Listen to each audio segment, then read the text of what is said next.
The Vice Chairman, Senator Erwin Tulfo, is recognized. 5 minutes, same guidelines, same rules apply. Mr. Chair, ako din po nakukulangan po doon sa sinabi ni Yusek Bernardo. Parang kulang pa po yung mga tao na tinuro niya. So I believe yung sa supplemental po, aantayin na lang po natin siguro pagbalik niya because di pa ako naniniwala na itong 4 lang po ito. I'm sure meron din po siya siguro mabanggit sa Kongreso, Mr. Chair. Anyway, I would just like to direct my question to Engineer Henry Alcantara.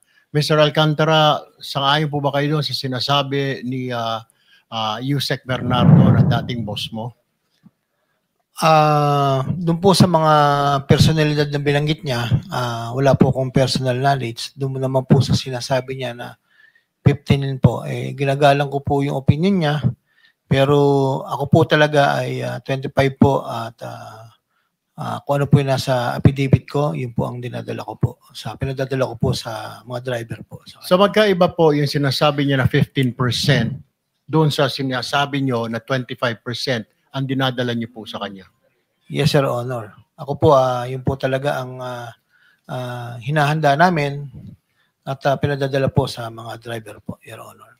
May babanggit po ba siya na doon po sa 25 na yon ay para kay senador na ganito lang o wala na siya binabanggit na meron din ako dyan? Wala po, Your Honor. So ibig sabihin, doon sa sinabi niya po na statement, linawin ko lamang, na 15% po ang dinadala niya doon sa mga umano'y mga kasamahan po namin dito versus doon sa binibigay mo sa kanya na 25%. Kulang po. Is that what you're saying? Ang bigay niyo po sa kanya 25%, pero yung nabanggit niya kanina ay 15% lang. So, nawawala po yung 10%. Saan po kaya napunta, Ginoong Alcantara? Hindi ko na po alam as far as ang knowledge ko po at ang dinadala po namin ay 25% po. Yun po ay hinahanda po, kasama po ang mga tao ko na naghahanda po nun at nagbibilang, Your Honor. Chair, nawawala po yung 10% po na ito doon sa 25 na piniprepare nila. Pero po, Mr. Chair, ang tanong ko lang po ulit ay, pero sa pag-prepare po, hindi po ninyo tanong para kanino ba ito boss? Para kanino ba ito boss? Para kanino? Tama naman po yung mga pinagsasabi niya pong pangalan.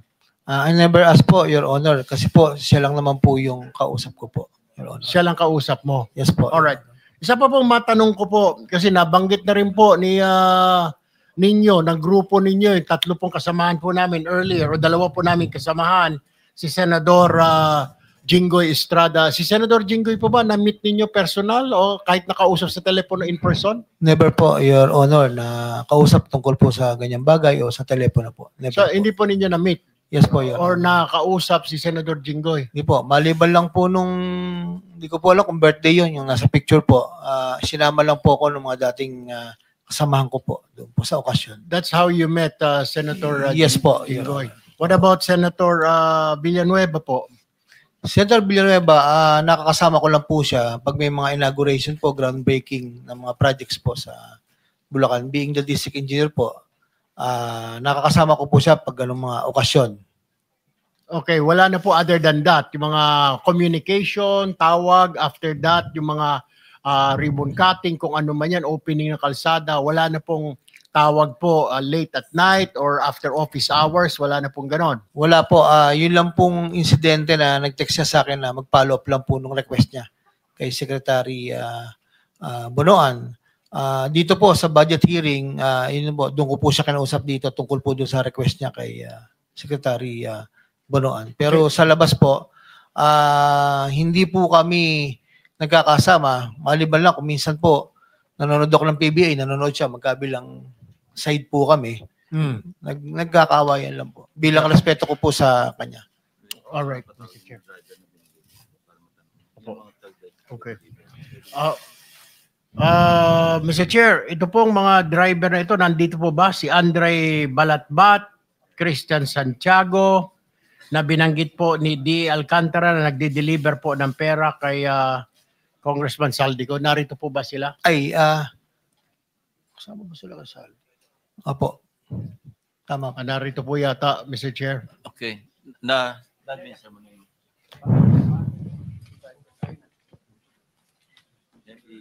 administer lang o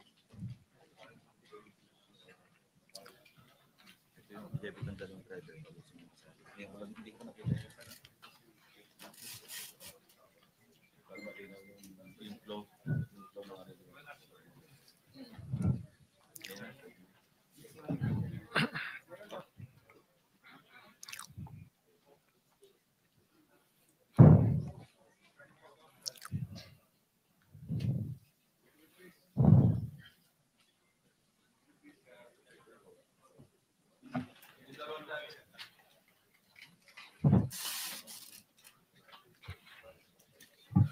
Yung kanang kamay po. Do you swear or affirm to tell the truth, the whole truth, and nothing but the truth in this proceeding? Yes, Your Honor. Salamat. Take your seats. Okay, maraming salamat po, Mr. Chair. Kay Ginoong Balatbat, sino po si Ginoong Balatbat? Kayo po yon? Totoo po ba na kayo po ay nagde-deliver po ng pera doon po sa bahay ni or sa condo ni Congressman Saldico? Will you attest to that po na totoo po yung sinasabi ng boss ninyo? Your Honor, bali ako po, isang beses lang po ako nakapag-deliver doon. Gaano karami po yon? Kung inyo po natatandaan, ilang maleta, ilang sako yung deliver po ninyong pera? Your Honor, sa pagkakatanda ko po, mga nasa 6 to 8 na maleta po. 6 to 8 na maleta. Alam niyo po ba kung magkano halaga noon? Di ba kayo sinabihan kung magkano? Wala po kaming idea. Saan po dinala? Pero alam po ninyo na pera po ang laman ng maleta po na yon. Hindi po kinonfirm na pera, so wala po kaming idea. Okay. Saan niyo po dineliver yung mga maleta na yon? Nung nasama po ako doon, Your Honor, sa Valle Verde po. Ito po ba yung bahay ni Senator, ni Congressman ako sa Valle Verde 6? Bahay po siya pero hindi ko po alam kung kay Senator. Sino po ang sumalubong po sa inyo doon? Mga tauhan po yung nandun, Your Honor. Mga tauhan? Wala pong resibo na parang acknowledgement receipt or what? Basta i-deliver nyo lang po doon? Hindi ko po alam, Your Honor. Alright, may papakita po kami slide ng bahay po. Ano po, kung ito po yung bahay na sinasabi ninyo na dineliver po ninyo sa bahay ni Congressman Saldico. Pakilagay po yung bahay. Kung ito po ba, ma-confirm lang po. Your Honor, magkaiba po yan, Your Honor. Magkaiba? Opo. Okay. Yung sasakyan ho na yan, alam niyo ho yan? Yung NFI 6319? Your Honor, bali yan po yung nag-pick up po ng... Yan po kasi, Your Honor, yung sa Fairview po. Ano naman yung sa Fairview? Bali yan po yung dinadala namin ni Christian. Dinadala po na? Mga maleta din po yung dinadala namin. So, hindi lang po isang beses. Kasi kung dinadala po namin, iba, sabi nyo, iba naman po ito. So, ibang sasakyan naman po ito. Opo, Your Honor. Bali po kasi yung sa sinasabi nyo po na yung sa Valle Verde po, isang beses lang po nakapagdala doon eh. Yung sa ano po? Yung ito? Iba po yan nung ano eh. Sino po ang diniliberan na naman ninyo ng pera dito? Itong gamit yung sasakyan na ito? Hindi, Your Honor, hindi po kami ang may gamit ng sasakyan na yan. Pero kasama po yan dyan sa inyong office, itong NFI 6319? Hindi po. Bali po, yan po yung sasakyan ng kumuha ng mga maleta. Yan po. So, Opo. nag-exchange lang kayo. Galing po sa sasakyan ninyo, inilipat nyo po dyan. Bali sila po yung kumuha sa sasakyan namin. Saan po ang nangyari itong transaction na ito na palitan, na ikarga from your sasakyan to that sasakyan? Saan po nangyari ito? Sa Phoenix Petroleum po, sa Dahlia Street, Fairview po. Doon po nangyari yung palitan, Opo. na inilipat sa inyong sasakyan yung pera. Opo. Alright, babalik kita mamaya. Mr. Christian, ikaw naman po, ilang beses ko kayo nakapag-deliver ng pera po sa sinasabi ni D. Alcantara? At kani-kanino po ang inyong pinag-deliveran? Doon po sa Dahlia po, 7 beses po. Dahlia? Opo. Ano po yung Dahlia? Yung ito pong binanggit ni... Sa Fairview? Opo, Fairview po. Okay, ilang maleta naman po yung diniliver nyo ho doon? Per deliver po, nasa 8 to 10 na maleta po. 8 to 10 na maleta. Nagtina-transfer din po ninyo? Hindi. Opo. Kasama ko po si Mr. Andre. Kasama si Engineer Alcantara? Si Andre po. Si Andre. Ako po yung driver niya. Para kanino daw po yun? Hindi po namin alam yun. Hindi nyo alam, pero may sumasalubong. Ilang beses pong ganun transaksyon ang ginawa ninyo, palitan po o nililipat yung maleta? Diyan po sa Dahlia, 7 beses po. 7 beses. Ano yun? Buwan-buwan? Linggo-linggo? Magkakaibang araw po yun. Pero sa loob ng 1 buwan? Hindi po. Mga ilan? Pagitan? Ilang buwan? Ilang araw? Sa November po, 5 beses po. Tapos meron pong January tsaka March po. November, January, at saka March. Opo. D. Alcantara, will you confirm? November, January, at saka March? Posible po, Your Honor. Hindi ko lang po talaga ma-recall. Saan galing po itong pera? Advance po ba ito ng mga kontraktor? Kasi, Your Honor, pinag-uusapan pala yung budget ng November, may budget na po kaagad si Congressman ko. advance po, Your Honor. Actually, yan po. Advance payment. Yung sa sinasabi niya pong 6-7 maleta, approximately mga magkano pong pera laman nun? 6 na hanggang 8 maleta. Normally po, ang isang maleta, nagre-range po from 30 to 40 million. Pagkakatanda ko po. Kasi nilalagyan po namin ng numero yon para po for total. Normally po, mga 30 to 40. Pinakamababa na po yung, pag maliit po yung maleta, mga nasa 25. Meron pong, hindi ko po matandaan kung meron po kaming isang maletang malaking-malaki na kaya po yung 50. Pero bihira po yung 50. 30 to 40 po normally ang isang maleta po. Ang, for the information po, yan pong pictures na yan, hindi rin po namin talaga alam kung saan po sila magpapalitan. Pero ang pagkakatanda ko po, yan po yung mga, hindi po kay Kong Saldi yung delivery na yan. Dahil ang kay Kong Saldi po ay puro sa Valle Verde at sa BGC. Sino po yan? Ang delivery na po yan po yung di-deliver po kay Yusek Bernardo. Tingin ko po. Bakit sa Fairview po? Hindi po namin alam. Meron lang pong binibigay na number. Tapos inuutos ko po dun sa chief of staff ko, kay Carlo. And si Carlo na po ang nakikipag-usap sa mga driver. At hindi ko po, kahit po ako, si Engineer Bryce, si Engineer JP, hindi po alam kung saan po talaga ang location po. Basta yung number lang po, kukontakin lang po ni Engineer Carlo na ibinigay po sa akin, binigay ko po sa kanya. Then siya na po yung magpe-prepare and then iutos na po sa, di ba si Carlo ang nag-ano sa inyo? Dalawa. Sino po si Engineer si Carlo po? Siya po yung chief of staff ko na kumukuha po sa proponent po. So, nandiyan po ba si Mr. Carlo? Naimbitahan po ba, Mr. Chair? Alam ko, Pwede po ba matanong natin? Kasi parang, so si Carlo ang tinatawagan po ng proponent. Hindi po. Nagtitext sa proponent. Ako po ang nag-uutos po. Ako po ang kausap. Upon the instruction of the proponent. Huwag na natin sabihin proponent, nalilito ang tao, politiko. Yes, sir. Congressman o senador. Ganun po ba yun? Yusek Bernardo and Saldi ko lang po. Si Yusek Bernardo. Kasi may nasabi po silang Congressman Saldi, ito po si Balatbat kanina. Opo.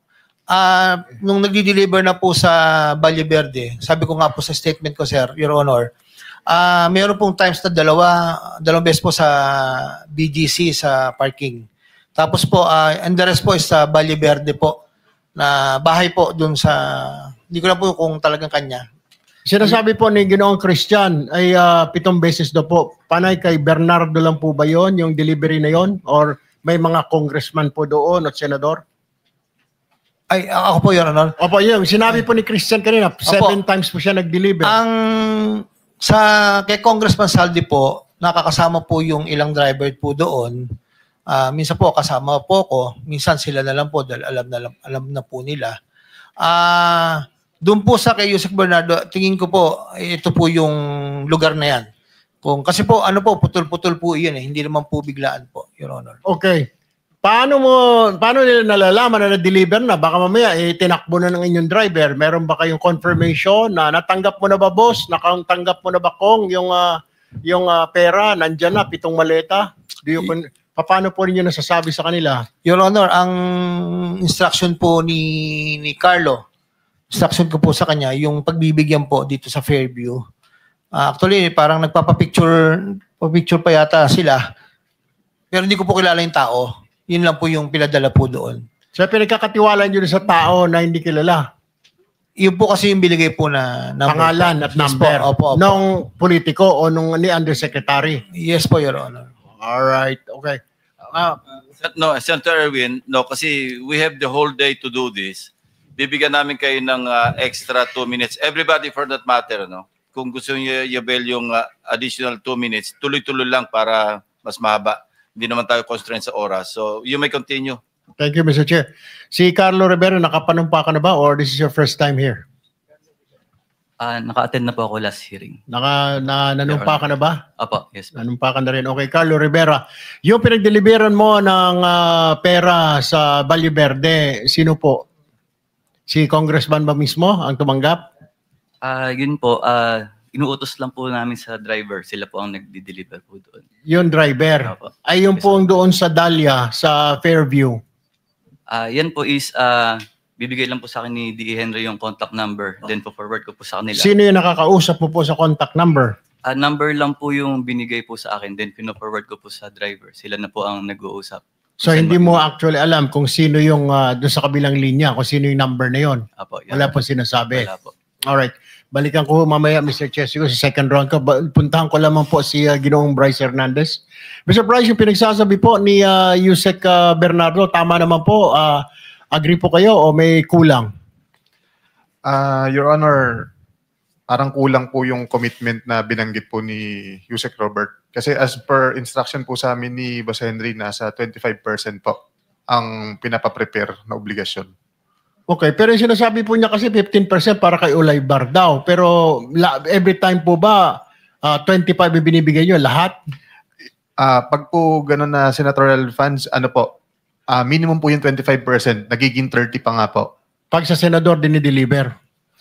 Sa tao, staff po ng yes po. Staff po ng senador Yes po. dinideliver. Yes So po, nasa Your Honor. 30. Yes po. Yung mga tao po nabanggit niya na bago ngayon, tama po ba yon? Or ngayon nyo lang po narinig?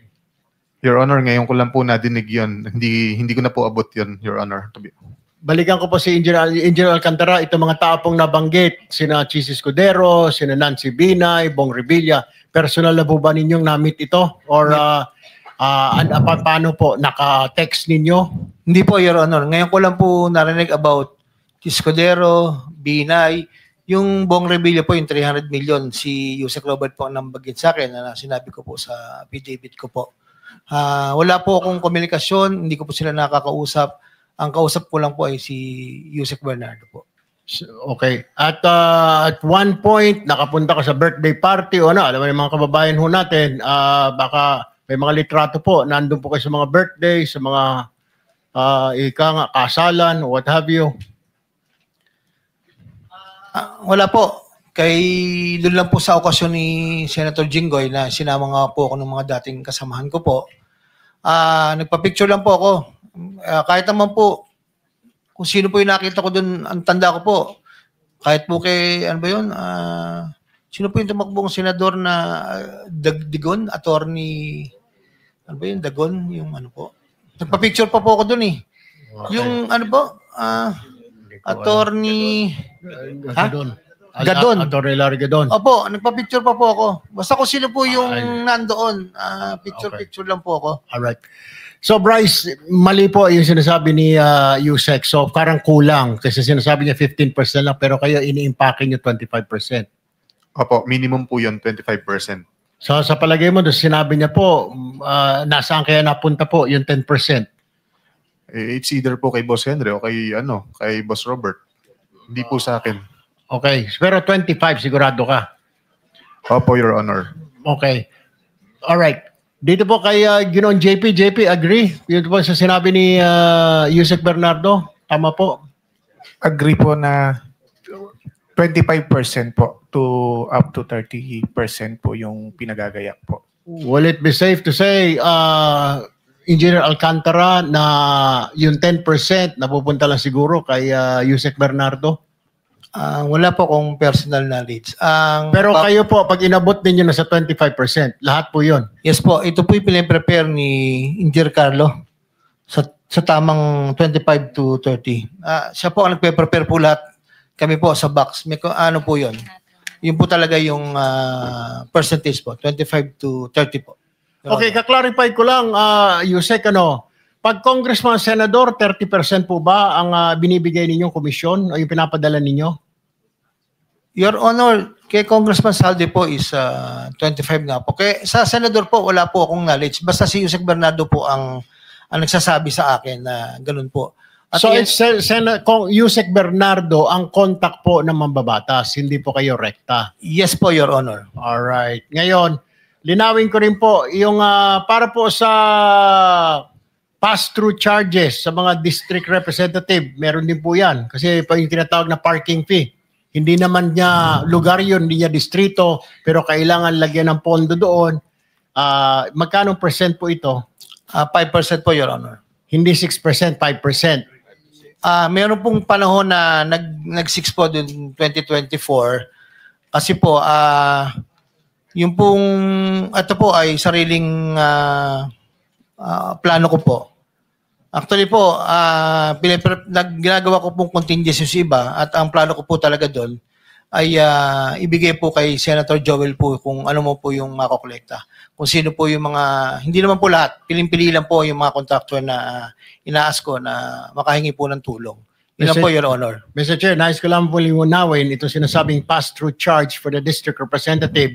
Ito po, kung ikaw ay hindi mo distrito at ibinaba mo doon sa distrito na yon, bibigyan mo yung congressman ng distrito na yon ng 6%. Tama po? Sa representative po, 5 po. 5 po. 5%. Apo, yes po. Unfortunately, your extra 2 minutes is up. One last question na po. Sige, One last one question. Total po nito dahil may District Engineering Office 8.5%, COA 1%, Contractor 5%, Losing Bidder 3%, Actual Project Implementation 30%, 83.5% po. Tama po. Ang binabawas po sa pagbinaba ang pondo. So Yes. magkano po natitira nila sa pondo sa mga commitment?